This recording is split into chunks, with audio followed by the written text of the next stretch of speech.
Okay, so we'll get started for our second talk. So today for our second talk, it's a workshop. This is the first time we are having a workshop in our last 1.5 years of this meetup. It's a workshop on Kubernetes on Red Hat OpeShift. And we have Marek, who is no stranger to many of you who have come to the meetup before. He has spoken 3 times, or at least 2 times? Three times. Last time he did say that he's going to bring his son. I don't think he did, so I'm just reminding him for the next time he brings. He is a full stack developer advocate, a robotics startup founder, and an entrepreneur. So please welcome Marek to our meetup the 4th time. Thank you very much, Sudhanshu. Thank you very much, everybody, for coming over and staying for such a late night workshop. So tonight, so my name is Marek Sadowski. I am an entrepreneur. I moved here, as you can guess from my San Francisco accent, about 6 years ago from Poland directly with my family. And I'm always sharing a lot of funny stories about how my kids and my wife and myself, how we are getting along with moving over here to the East Bay. So I'm, I could say, native to East Bay for the past 6 years. I live in Walnut Creek, so it's not far away, but there is traffic always. And wherever I go, usually there is a traffic. That's different, but every country has its own traffic, so don't worry. Wherever you move, you will have your traffic, unless you work like a 5-minute walk. So tonight, I did a couple introductions before on Istio. That was one of the first talks I gave here. I was also talking about Apache OpenWhisk, and today I will speak about Red Hat OpenShift. But it's Red Hat. It's like Red Hat OpenShift to Kubernetes is like Red Hat Enterprise Linux to CentOS. So it's just another flavor, a little bit more towards the enterprise usage of Kubernetes. So I will try to give you a little bit of the introductions. I will be promoting for you if you want to join us in coding and trying it for yourself. 2 things: one, free of charge account that I got for our labs. It's free of charge light accounts for IBM Cloud. And the other one is Gitbook Lab, so it will give you opportunity to work with with our labs. There are, we will get or I got pre-provisioned 35 clusters. I'm very positively surprised by the amount of people who join us tonight. So even I have to take a picture later on, but I am so happy to see so many people. I might not have enough clusters for everybody, but if you happen to not have a cluster, just join somebody who is having access and doing the exercises. So recently, a developer advocate of MongoDB, maybe in an Oracle house, it's not the proper name to call, but he's living in Tracy, so far away from here, kind of. So he interviewed me, and he was complaining about my $35 microphone over here, but it's my son's for video blogging. So maybe we'll come back over here to do some video, some introduction to video blogging and how kids are perceiving a cloud. It's very strange because they are born to latency, and they say, "Dad, I cannot jump in Fortnite or Apex Legends in Europe when I'm joining my cousins from Poland, but I can do it quite good over here." I don't know what ping is, so these are the things that a 13-year-old person is already experiencing, so it's very, very amazing. As Sudhanshu was saying, I moved here as an entrepreneur, and 21 years ago I was working for NASA Ames, so also Silicon Valley. That's the picture. And so there are a couple of things that changed. First, the most obvious, the monitor, the display is a little bit thinner now, and I had more hair. So this is usually my job.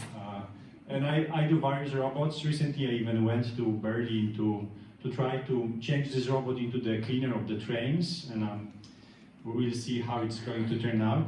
Also, I love Java, and all my career was with Java, so now I'm trying to piggyback on Swift, and I'm trying to use serverless as one of the ways to talk about it. I'm also a scuba diver, so I'm a rescue scuba diver. That means I'm trying to lift people up from under the water. I'm a snowboarder here in Tahoe. I can do it, and I do martial arts. So I'm a little bit walking with the trouble because I was beaten up yesterday a lot, and I'm getting ready for a tournament in San Francisco. They're my contact, so if you come over, you will see a lot of bruises all over my body. So this is something that I would like to start with. I'm writing a book together with my colleague Lennart Franzel from Sweden, but he's also based here in Sunnyvale. And when you deploy a serverless applications, usually the costs are growing slowly up when you use the service. When we deploy clusters and containers, usually you have to deploy a couple of them, and they are a little bit more expensive. You have more control and it's more mature deployment. But this is the saving you can get with serverless. And I'm always wondering when my presentations on serverless are going to impact the presentations on Red Hat and OpenShift or Kubernetes. But that's one of the moments when we have to discuss the costs. And I will try to pitch on the costs, and I will show you some of the aspects of the costs that you can see when using Kubernetes or manage Kubernetes and manage OpenShift on the cloud. So again, agenda for today, I will because we had a very sophisticated, maybe not so sophisticated, but still a very important subject on ingress today. So it's sophisticated, connected with Kubernetes. So you are not new to Docker, probably. So who used the Docker before? Oh, there are a couple of people, like 90% of the crowd. And who is using Kubernetes? All right. So also a couple of people are using Kubernetes, like 50%. And is there anyone who used Red Hat OpeShift? Oh, so we have 90% who use Docker, 50% who use Kubernetes, and about 30% who use Red Hat OpenShift. So we will go through a little bit of the comparison, because as I said, in my eyes, with the knowledge and experience with the industry and enterprises, OpenShift is like a Red Hat Enterprise Linux. Was before when people wanted to use Linux in an enterprise environment with maintenance. So it's kind of like with maintenance, a little bit add-ons that makes it faster, easier, and better. So how we got here, I'm always pitching about functions, which is the serverless, and I know that Oracle over here, Oracle Cloud has its own functions based on FN project, so pretty amazing. IBM is using Apache OpenWhisk. We started with bare metal, so it's for gaming. VMs are another aspect, and containers is just, I think, right balance between control and easiness of use. And just to have the clear kind of comparison, virtual machines are separating us from bare metal. And you just need to work with your operating system. So you install operating system, and your bare metal is kind of abstracted away. With containers, you abstract away the operating system. So now you are just working with your applications. So it's a little thinner, and you can use the hardware even more efficiently than before.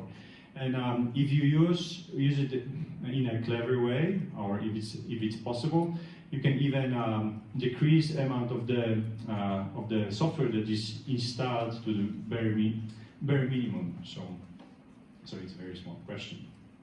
So how many of the containers today you think are running on bare metal compared to running in a VM? That's a good question. So I will answer it in a strange way. I've heard that people are running containers in VMs just to get another level of separation from the platform.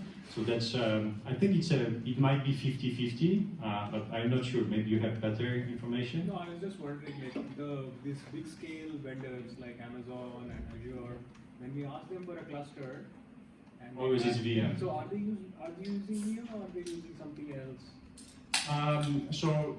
So usually it's you can use various level of separation. So like I'm not that deep in the shoes of the vendors, but they might be using VMs, and usually that's what I saw in a lot of cases. So with just the Docker, we will start with the small lab just to give you a short start. So you need to build a small image, and then you ship it.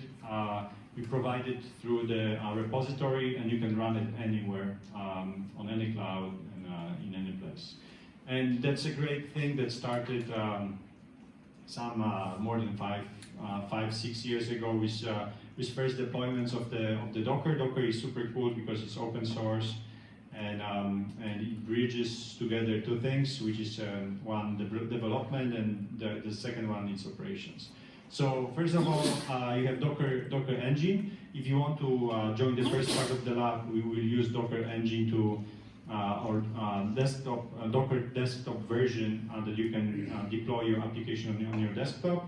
We will use the images, but first you need to download the images, and probably we'll download them from Docker Hub, which is the open source, maybe not open source, but the public Docker registry, and then you download them to your machine, and then one of the things that you will realize, you can use your terminal to connect to the Docker engine through basic commands like docker run, docker build, and we will use them. And then you will map ports on which your application is running. And now that's the first very short lab. We will use Cloud Account to create a small translation microservice. So just to give you a little bit of the kick, what's going to happen next. So let me just stop the presentation here. So there are two links. One link is for creating an account. So and the other link is to Gitbook. So let me go directly to the Gitbook.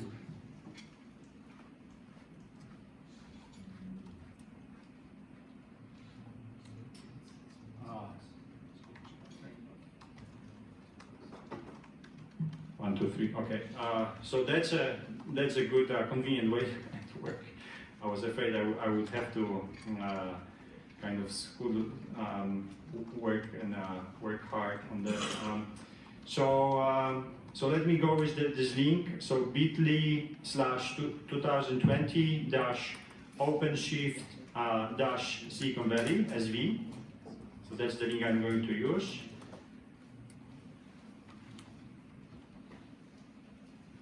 So it opens this Red Hat OpeShift workshop, and we will have a couple labs. Lab 1 is the lab that I'm going to do now.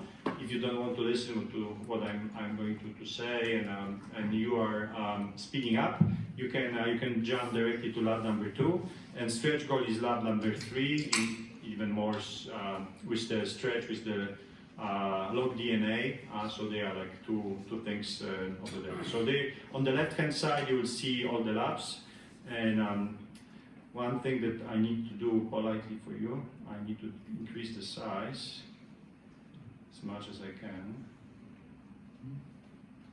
So step number 1, if you scroll down, get yourself a free account, and I already listed this location, and for people who are not with Oracle, I used this guest network. So this guest network is open source. I mean, whitelisted, so you can use it easily. And you can you can create your IBM Cloud Lite account, which is free of charge over here. And then you will go through the registration. You will get the email, and you need to just confirm it. And when your account is activated, you will be able to go forward. So let me go to this to the step number one, our lab number one. This is the Docker. Little bit of the explanation of the Docker, so you can read it through. When I was diving, usually we were doing everything three times before we were doing it in under the water. So first time we were watching the video. Second time there was the book. You had to read the book, and the third time instructor was telling us what to do. So in such a way, everybody got like kind of flushed with the knowledge, and then underwater there was no problem. Everybody just repeated everything. So this is the second time we are repeating. When you are ready, and you can go to the IBM Cloud. So I already signed up somewhere here. So I think that's my account. So as I said, I'm writing a book about serverless with Swift, just to make things a little bit more interesting. I'm using this Marek serverless account, which is the light account as well. And if I go to the, let me increase just the size. So if I go to the catalog, and one of the services I'm going to use is an AI service. So this is just like any cloud you would find there. So it's nothing super strange. Language translator is the service that I am suggesting you to open. So it's not this one. So in the catalog, I'm looking for translator service. So I did it, and if it says that I already created one, that means I cannot create the second one, but I did it for the previous workshop on that subject. So usually you would just put the name, so Pleasanton,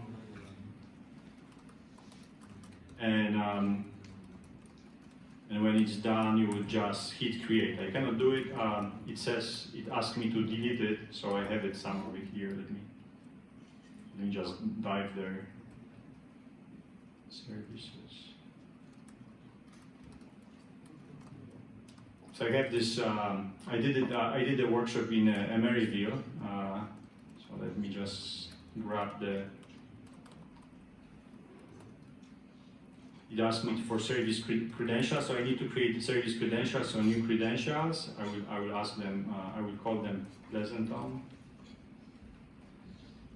and I need to select the auto-generate.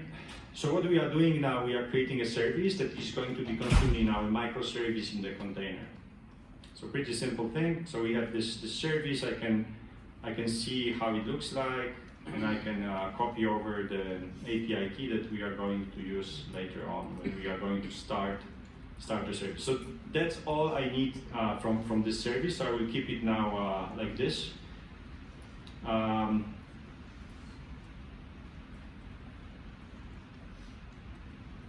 Okay, so we went through this. We created the service. I have the API key. Congratulations. Okay, so now we need to start terminal. So let me open the terminal.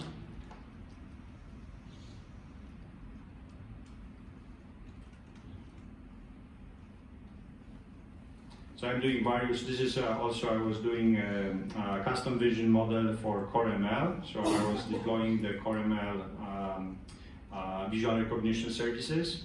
And we are going to do something else now. So I will go to the more desk.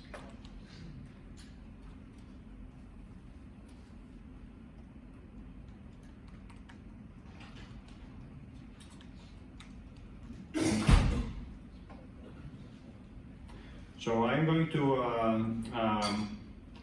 so just to, instead of data, I'm just going to go to this Git and download the Git file. So that's a small application.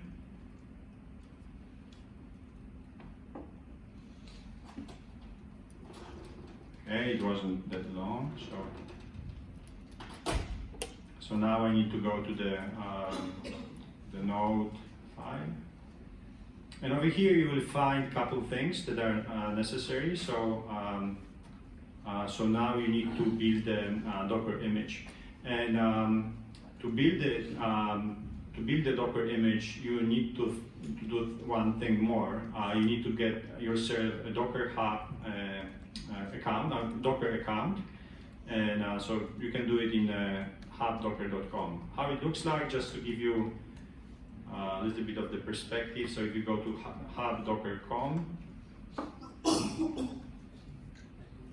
you can sign up, or you can sign in if you have an account. I have an account, so just if I need to give my finger over here.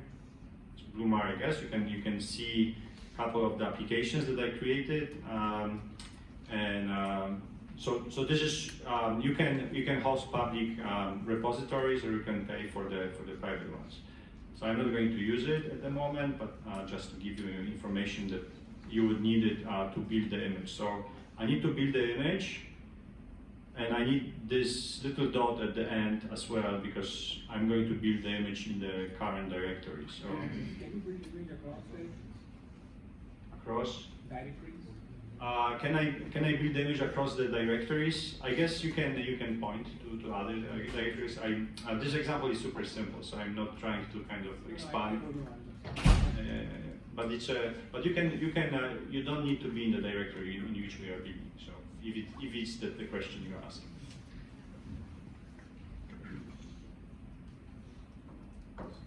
And in fact, I am giving it the name, so Blue S. So this is my name.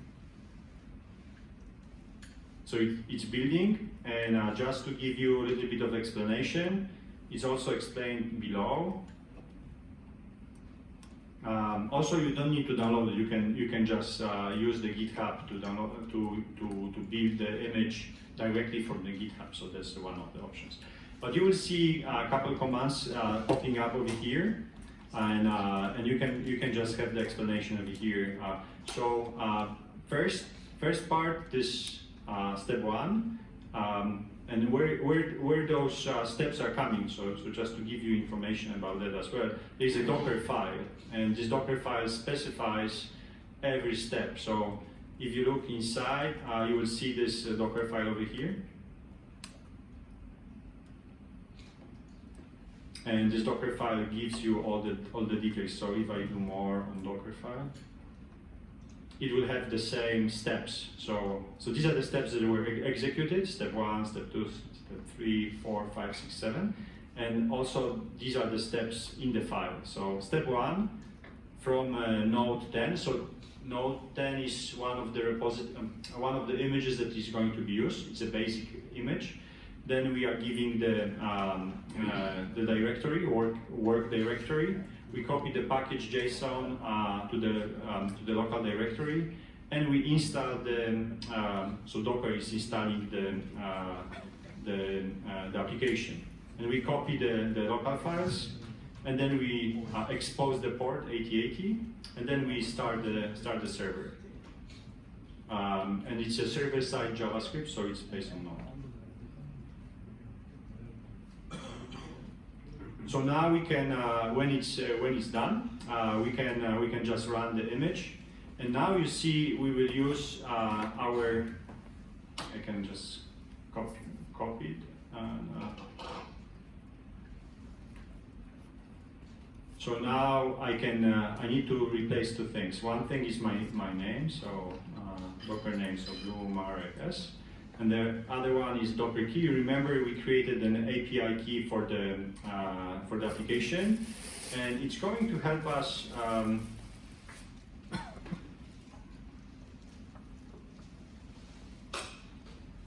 It's going to allow us to access the service. So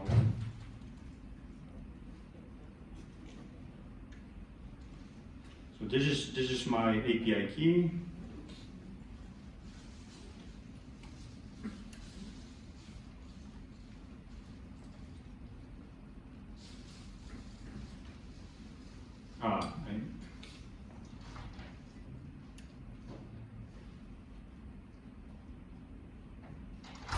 think I omitted something in the lab.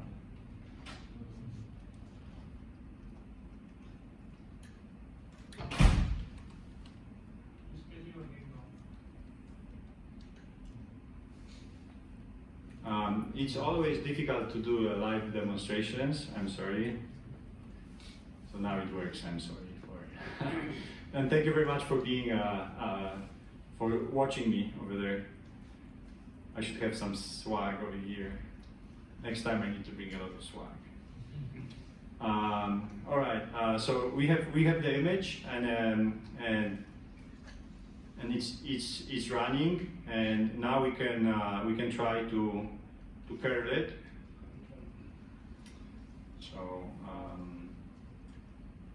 So now what happens, we are hitting the service that is running on my machine. This service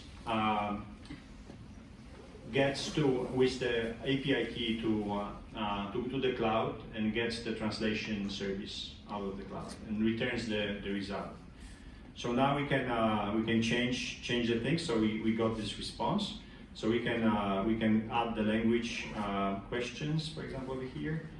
So if we repeat the same code and we go with Polish, hopefully it's going to work. So it asks in what sense. So that's not quite correct. But I will give it one more try. So let me just clear. And I will ask it something else. That's a space. And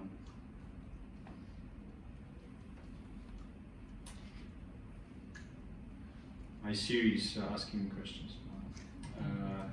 So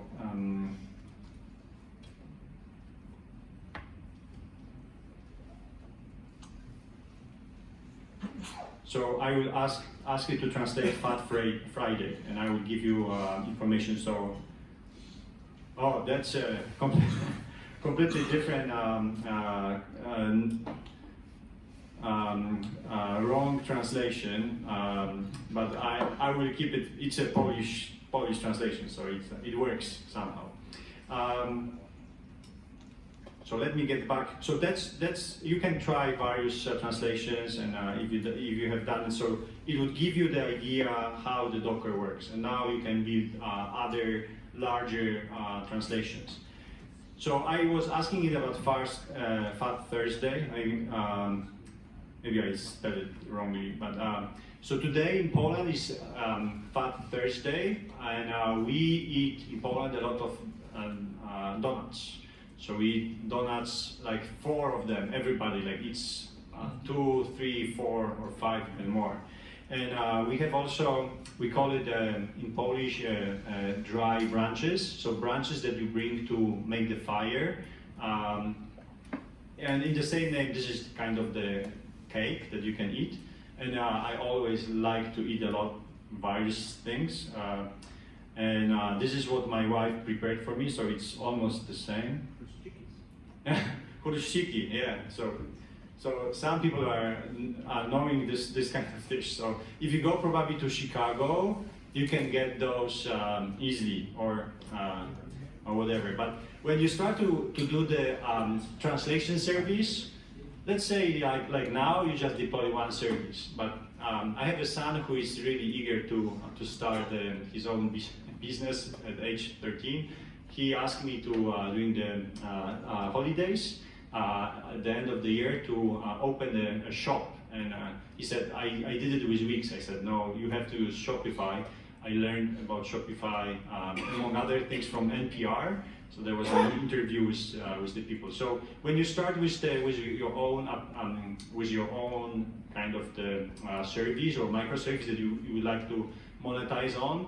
So in the beginning you have no traction, but after some time you might be hitting something that is really cool and people start to really use it. And then you have like 4 services, one in Europe, one in Asia, one over here on the East Coast, one on the West Coast. So you can still kind of manage it. Every day you can wake up and check how everything is working. But suddenly you can have the situation when the ingress is really necessary, and you have to deploy it, you have to use some kind of orchestration.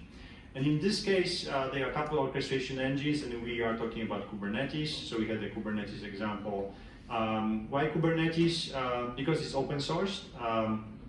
It's really extensive and extensible, so you can add additional plugins. And I was talking the other time about Istio.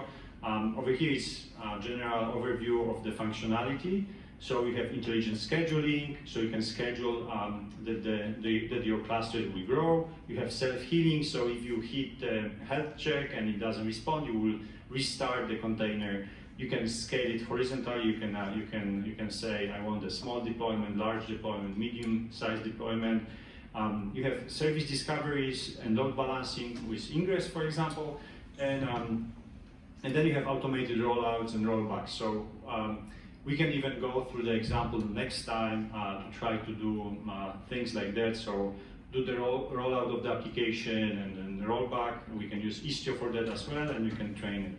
And then you can push the secrets inside the cluster so nobody sees it, and it's just deployed there. And you would use Helm to deploy entire applications. I'm trying to just give you opportunity to see entire stack, because this entire stack is included in Origin Community Distribution of Kubernetes, or OKD.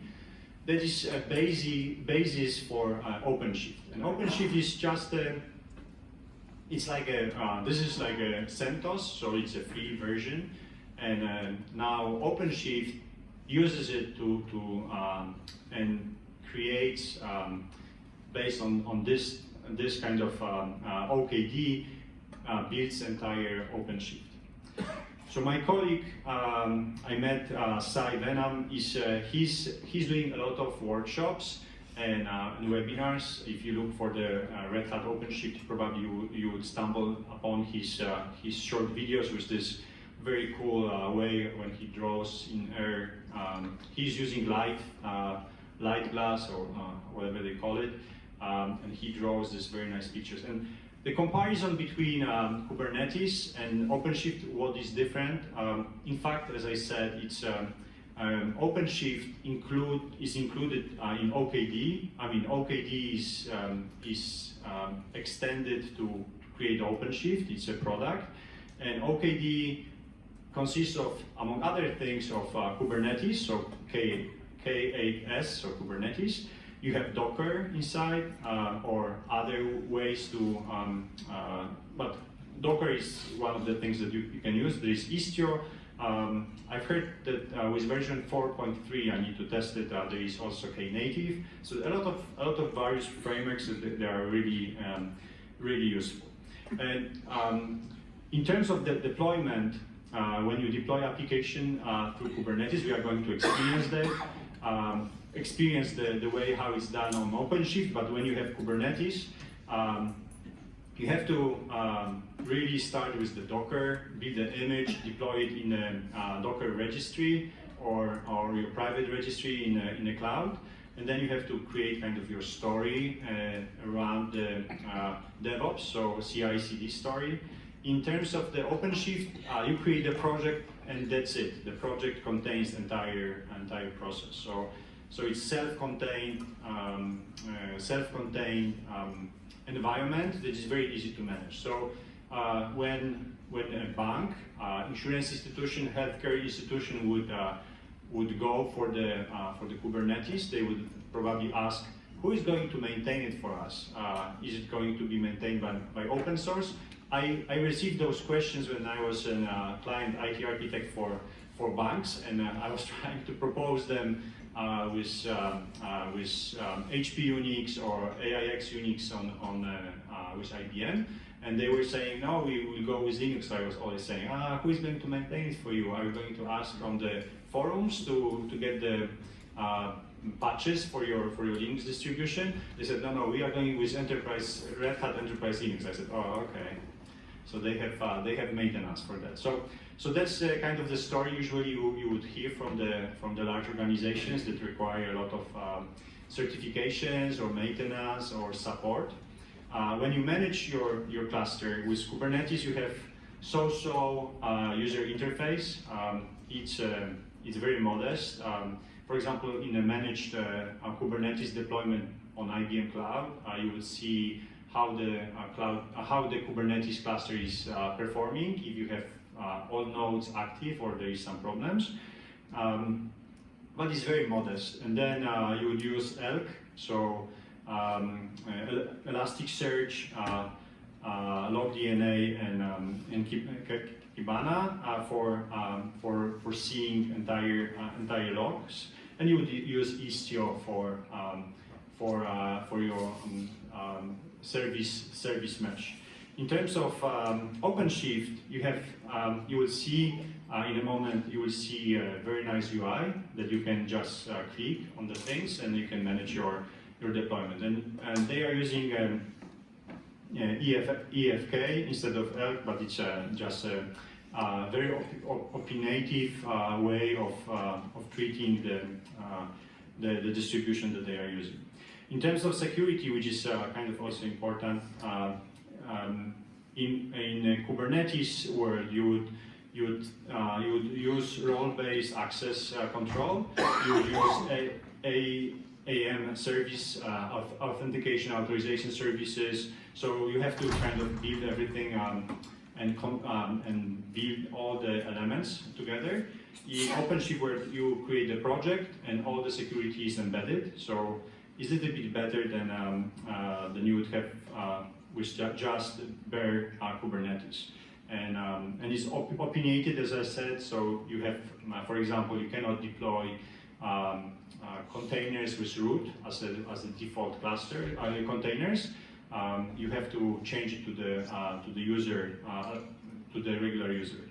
And when you expand your cluster with Kubernetes, it's kind of a tricky way. You have to expand it and kind of shift it. So it's not like a straightforward. With OpenShift, you would use Ansible and you would create additional nodes easier. So with that, we are ready for the labs. So step 2 of the labs, we will use clusters, and there is a cluster assignment tool,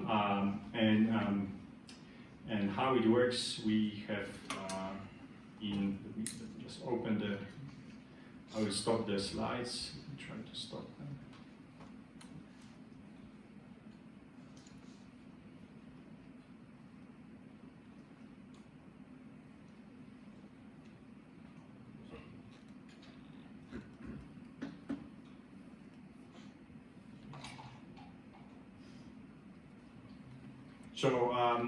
So as I said, I pre-provisioned for us about 35 clusters. I have the view on them somewhere over here. So this is the view on the clusters. And if I refresh the view, let me see, it takes some time. So some of the clusters are already taken. So I am on the cluster 25. And you will see how many clusters are being taken when we do the exercise. But what we need to do, we need to click on this link. So let me just open it in a new tab. And you have to put the ask your host for the key. So in our case, if you look below, it's OS Lab. So this is on the picture over here. You have to put your email. You have to agree to the terms and just submit. And this would associate. So what is the email over here? Is the email that you sign up with to IBM. So it will provide you with the organization that is having an additional resources. So.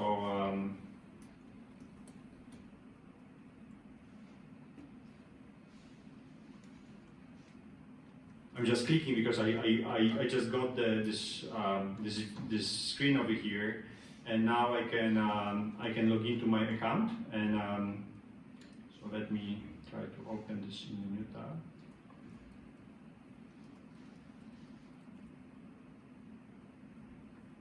So if you look on your dashboard, so hamburger on the left is the element that shows you the menu. You will have the dashboard over there. But over here is organization. You will see two organizations. One is Marek serverless account, so it's my light account element, and the other one is this IBM organization. In this organization, I was assigned with one cluster, and you see this is the cluster, and if you click on this cluster, so you would see it when you open it. And we have those clusters for 24 hours at least, so you can test them today, tonight, and tomorrow during the day. So now my cluster is normal. This is a very similar view with Kubernetes. You would see something like this. You would see worker nodes. You have 3 worker nodes. So I can open now web console. It should work straight away. Let me see if it works. Pop-up block. Yes, it might be blocked somewhere. What should I do now? After update to the Catalina version, I have all the time. I have these funny things happening to me. I cannot use any service usually. I have to like through them. But before I open this this web console, I wanted to show you also these guys. So this is the we have 3 nodes. So we have 3 worker nodes. If you remember from the presentation, just go back.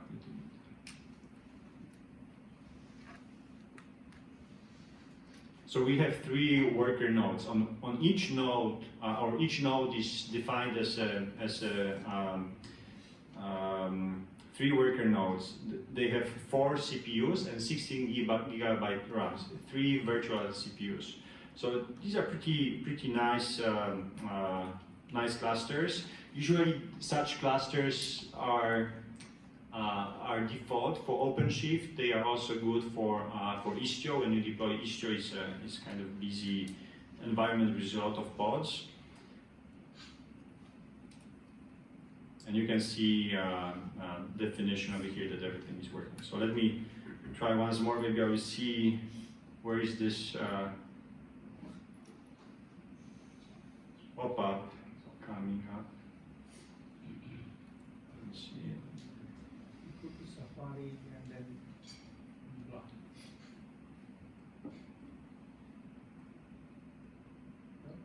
You think here? Settings for this. So you want to close the pop-up? Yeah. Is reader when available another Go content block. to the right corner of it. Enable another block. So Yeah, Just go to the right corner of the black area. Top right. No, not all the way. This one, I think, yeah, this is something that's, this no. No, just the black area. That's black. The pop-up. Pop-up. Yeah, I don't know where to look. Go to OpenShift, but yeah, that Red Hat logo. That. Yeah, wherever you see that pop-up, Uh-huh. pop Yeah. over, Yeah. go to the top Go right to that corner. corner. That. Just below that. Click here, Below that. below that. Yeah. Yeah. There you go. But I think it's, I should get the pop-up somewhere. So it's a pop, it's, I haven't seen this for a long time. Preferences, yeah. Yes.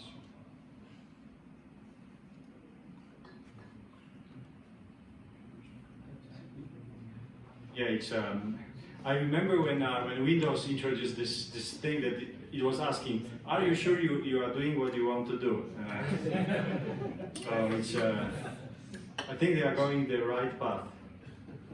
I will drop this for other systems maybe.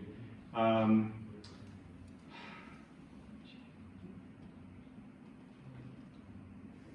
a live thing. That's okay. Yeah, but I. Do you have another browser you want to try it on? Yeah, I can try in a different browser. Pop-up blocked.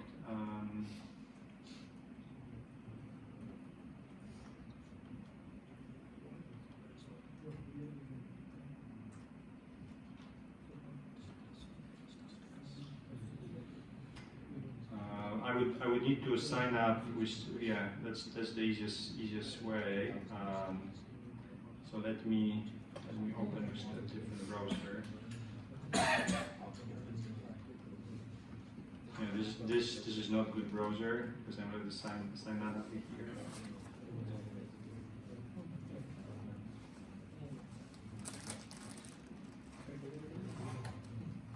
Usually they had this small icon, and I don't see this icon anymore. I think if you go click on Safari and then settings for this website. Yeah, settings for this website, and then yeah, pop-up windows. Just say hello, right side. Yeah. Block and notify. Hello. That's it. Yeah, that's it. So I have to distribute 2 swags. So I will come up with some idea. So we will make with Sutransu we will make a list of people who are really engaged and bugging me with all the suggestions that are so correct. So we will provide you with the swag. So I will send you the swag. So we will just write down the addresses. Okay, the 3 times the charm. I probably clicked it like 5 times already. But okay, something is happening. It's working. I don't know. Be positive.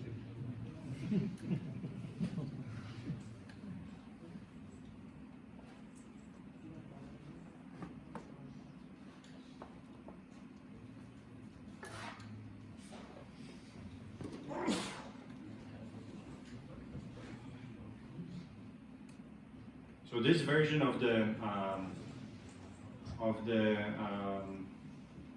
clusters is 4.3 and it's beta. So I asked for that. So we have to kind of. I will work for my.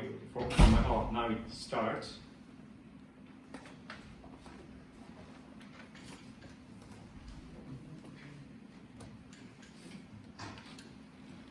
Okay, so that's our administration window, and what we are going to do now. So this is what I showed, claiming your cluster. So we did the cluster, we claim it, we got the cluster, and we can go through prerequisites. You might want to use Cloud Shell, so it's a shell that just in the browser.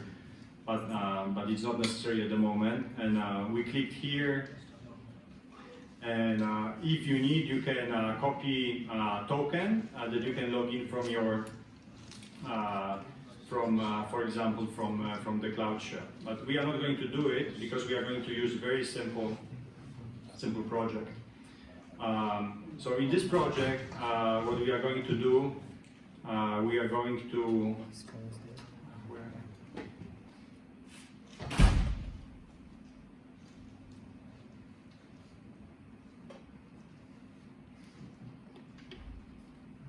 So we are going to add a new project. So create project.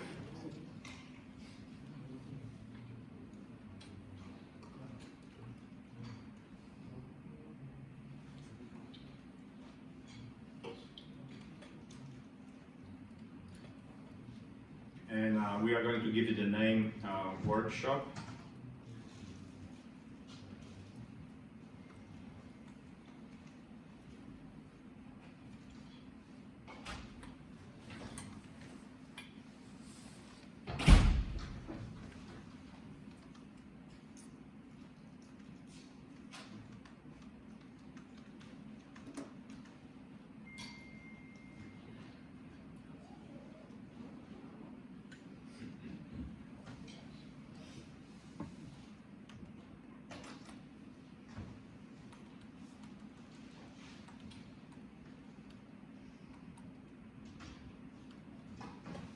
I guess the project is created, but it takes too much time.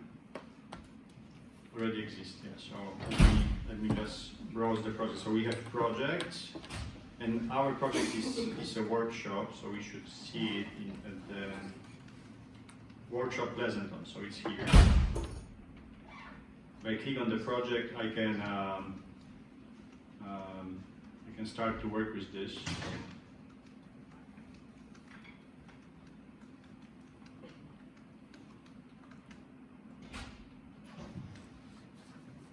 So it gives me entire kind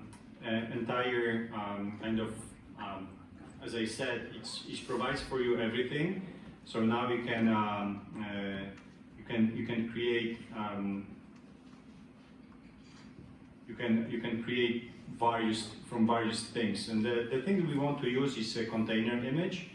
So we can either use image from the external registry, like Docker Hub, and we have this in the example. So let me just try to use the example. So we select image name from external registry, and we use one of the images that my colleague created, and that's very simple image. It's a bookstore, so let me just put it here, and you can look for it. So it appears here.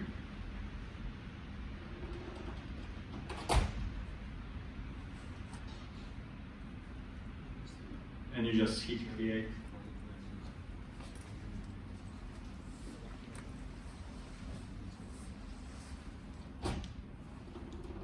Mark, how did you go to that deployment? Can you go back to the dashboard? Just let it finish, but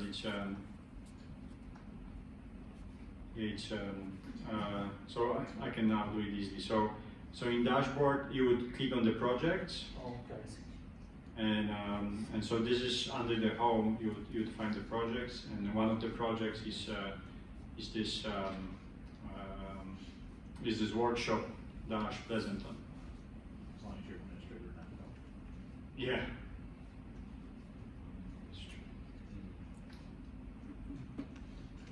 Takes longer time. So it seems it's not stable enough. So I'm sorry. I tried to on IBM Cloud you have production version or GA version of Red Hat version 3. They wanted to use. This is the first time, in fact, I'm using version 4.3 in such a setup with a lot of clusters and a lot of users.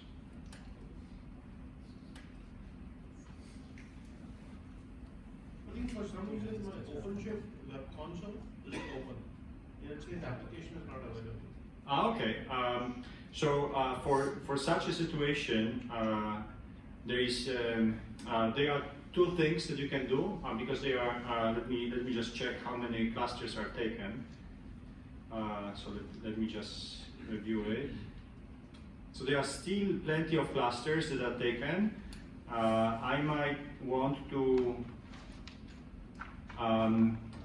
Which would be your cluster? 11. So I will remove your cluster, and you can try once more. That's the shortest way to do it, if you agree. And there is a workaround how to re-provision some of the pods, or restart some of the pods. Usually I was doing that, but I can just hit over here, and I guess that's the simplest way to get rid of this cluster.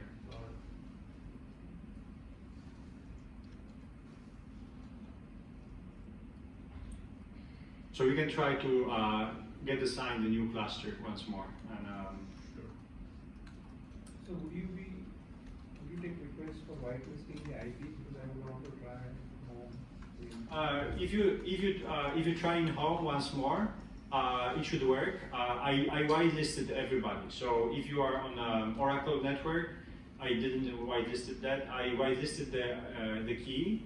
So if you were using just cloud.ibm.com to sign up for a light account, it might bounce back if a lot of people were doing that. If you use my bit.ly link, it would be whitelisted because I used elements of the code out there to whitelist. But if it didn't, you can try it in home. It's going to work for one day, so 24 hours at least.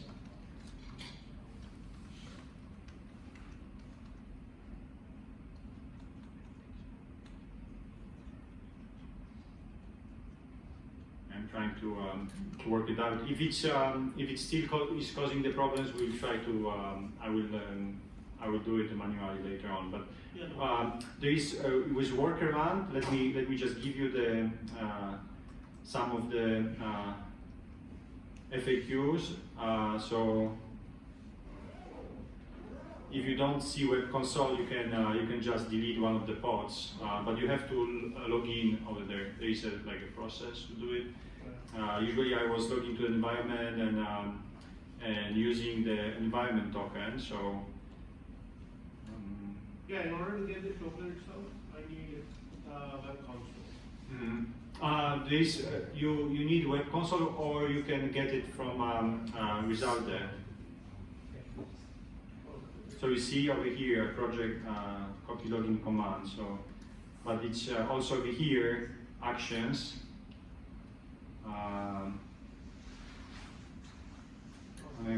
Connect via CLI. So this is what you can do, and you have the auth token, and you can just open this auth token and you can log into the environment. It will open it somewhere. I hope. Here you see, forbidden. That's nice. So this to copy login command, right?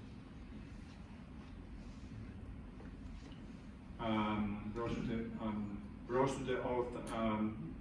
You can just copy the login command that will have the token in that already. Yeah, that's true, but.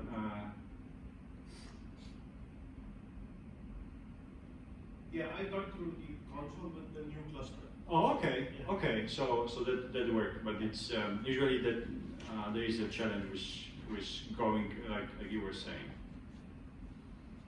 So we have this projects. We have workshop Pleasanton, and now I should get the workloads.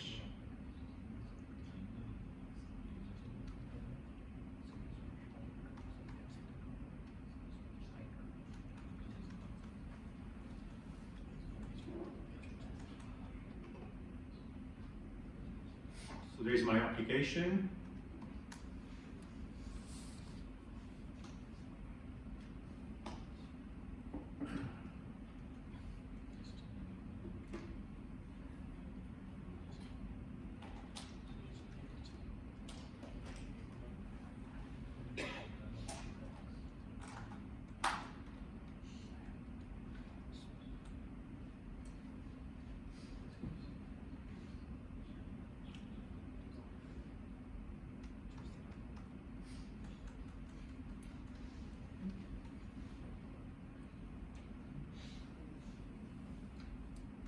So now, so I open the outdoors image and resources view. So I can see pod, the series, and the root.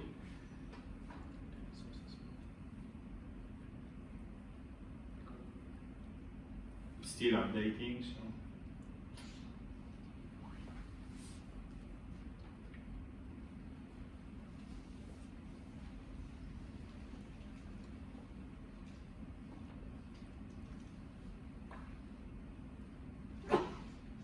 Bless you. It says invalid image name at the status. The status field in the center of the screen. Oh, okay, yeah. Invalid image name, yeah. But I didn't produce this name, so it's hopefully it's not going to cause the problems now. But we are still waiting for the state to deploy. But that's the last step, and you can then access the application. So in a moment, it's going to be available. We are a little bit over the time, so while I will finish the presentation, we can just wait for that. So you have the clusters. You can try them out. We have. When the clusters expire, you can use either Minishift for version 3 or CRC for version 4, and you can test them on your own. We have a couple exercises that are in the next steps provided over here for you. So there is also a stretch goal. You can deploy application in Java from scratch, and there are some additional basic workshops that are shown below, and you can just test them out in the next steps. So I welcome you to do that. Some of them, yes. There is also a link to larger GitHub, where you can have a lot of additional information and how to play them. I will show it once more.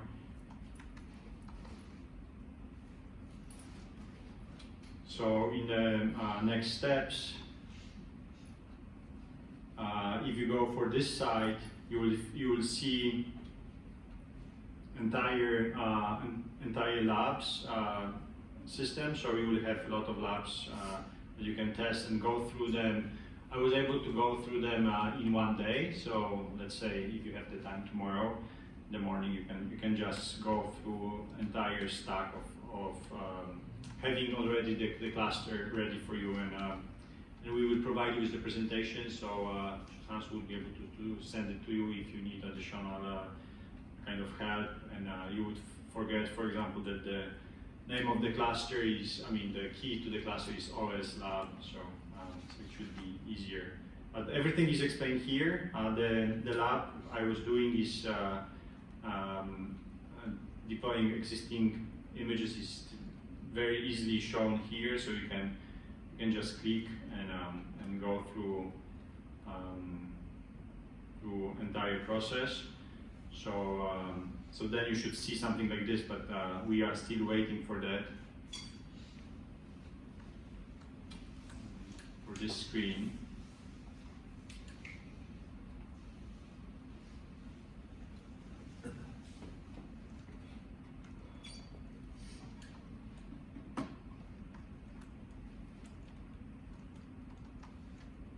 So its state is still saying we wait for that. So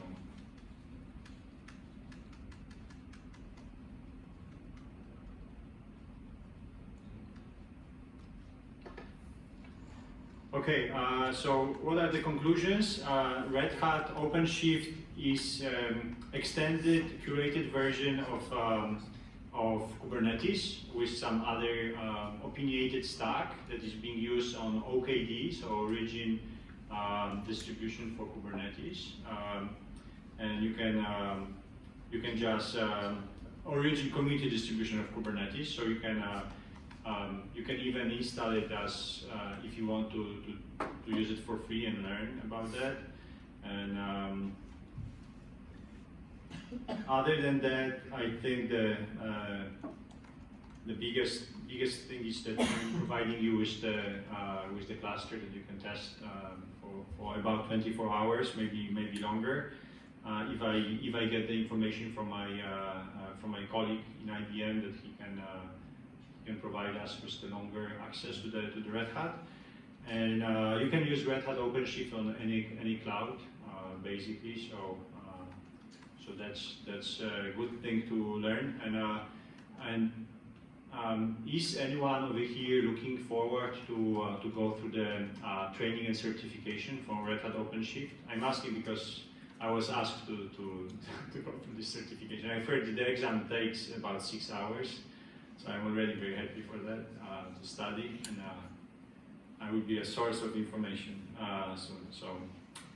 On that, I think you have also mini shift workshops that you can test beyond this platform, and on that I would like to thank very much you for patience, and Sudhanshu for inviting me yet again. So if I'm not boring you, maybe I will be coming again. Thank you very much. Thanks a lot, Marek. Thanks again for coming fourth time here. Really, there's a lot of work that goes behind the scenes for the workshop, I'm sure, creating clusters and making sure things are working. Thanks for doing that effort. I guess we have, if you guys want to stay back and ask more questions, it's that's perfectly fine. We have the room for another half an hour at least. But we'll meet again next month, hopefully. Thank you very much for coming. Thank you.